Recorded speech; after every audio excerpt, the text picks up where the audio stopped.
Yes, Pia, unti-unti na nagsisidatingan dito sa Mendiola. Yung mga nagprotesta kanina umaga doon sa may Luneta. At isa sa mga unang dumating ito nasa likod ko. Nakasuot sila ng mask. Tatanungin natin kung bakit. Sino pwede makausap sa inyo? Anong ibig sabihin yan? Bakit kayo nakasuot ng mask? Maskara na sir, Guy Fawkes mask kung tawagin. Ito yung simbolo namin ng pagkakapantay-pantay. Yung isang boses, yung isang mukha, walang liderato. Pagkakapantay-pantay. Anong pangalan ng grupo niyo? Meron ba? Ang ideolohiya namin sir, Anonymous. Anonymous.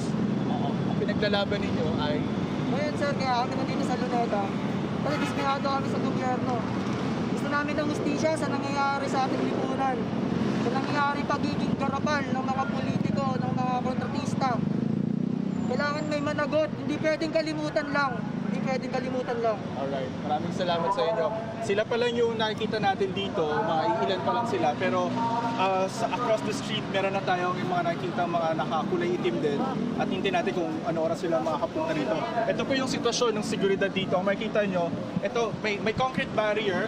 May concrete barrier dito sa may bukana ng Mendiola piece bago makarating dun sa arko ng Mendiola. Tapos sa likod ng concrete barrier, meron ding bakal, tapos meron pang barbed wire na ilang hilera ba to? 1, 2, 3, 4 na layers ng barbed wire yung nakabarikada rito. At saka makikita yung barikada naman ng anti-riot police. So sa tansya ko, siguro mga daan tong mga pulis na nakabantay dito sa may tapat ng Mendiola.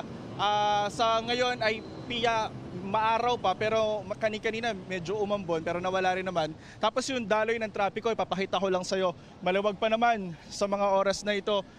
Hindi ko alam kung dahil ba Sunday kaya konti lang yung mga sasakyan o baka umiwas yung mga motorista dito sa lugar na ito ng Mendiola dahil nga inaasahan na magkakaroon ng pagtitipon dito. Pero ang balita natin papunta na rito yung iba pang mga nagpoprotesta galing doon sa Luneta. Maya-maya lamang. Yung munang latest mula rito sa Mendiola. Balik sa'yo, Pia. Alright, so Jonathan, sabi mo nga, no, maluwag pa ang daloy ng trapiko. Kita natin sa mga kuha mo na may police visibility sa lugar. Pero ano ba yung inaasang maging takbo ng programa dyan sa Mendiola kapag dumating na yung ibang mga nanggaling sa Luneta?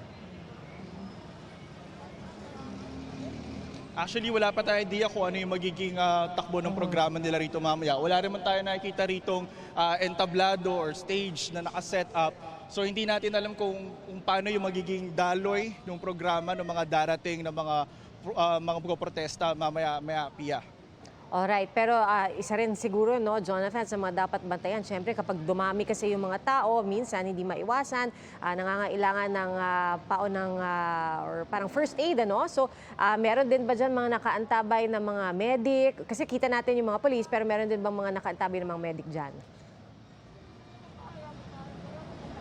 Yes, meron naman, Pia. Meron yung ambulansya rito ng Manila City LGU na dumating kanina. Tapos meron din mga nakikita tayong ambulansya rito ng Red Cross, Pia.